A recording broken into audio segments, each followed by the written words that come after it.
There is a pattern that appears in every economic crisis, no matter the country, no matter the era. When money collapses, when prices rise, when trust disappears, someone must be blamed. This is not coincidence, it is design. This is the story of why every economic crisis needs an enemy. Welcome to Econ Noir. Economic crises are confusing.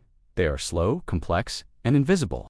Inflation doesn't arrive with sirens. Currency devaluation doesn't point to a single villain. And that is a problem, because people do not unite around complexity. They unite around stories. When jobs disappear and savings shrink, fear demands a target, a face, a name, an enemy that feels tangible. Throughout history, governments have learned this lesson well. In times of economic collapse, explanations are dangerous. They raise questions, they expose decisions, they invite accountability. Enemies are simpler.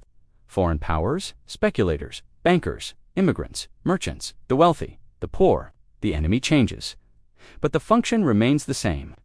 Blame transforms chaos into purpose. It turns economic failure into a moral battle.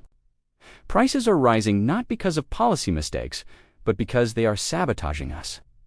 Money is losing value not because of structural weakness, but because they are stealing from the nation. Once an enemy is named, something remarkable happens. Fear becomes direction. Anger becomes loyalty.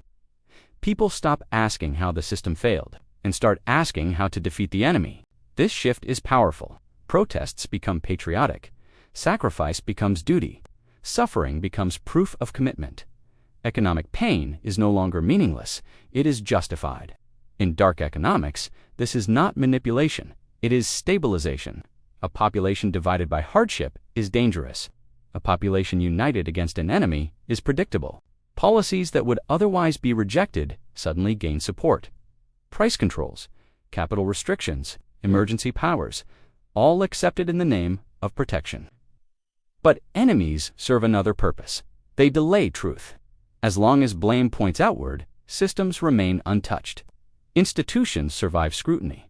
Decisions fade into abstraction. The crisis becomes someone else's fault, and eventually, the enemy disappears.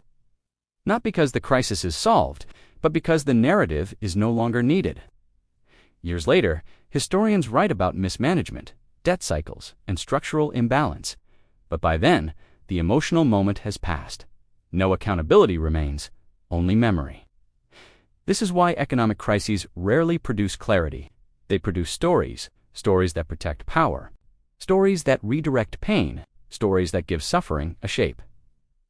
The enemy is not always a lie, but it is never the whole truth. And as long as crises exist, enemies will too. Because blaming a system is complicated, but blaming someone is easy. You've been watching Econ Noir. And remember, in economics, the most dangerous lie is not the one you are told, but the one that makes sense when you are afraid.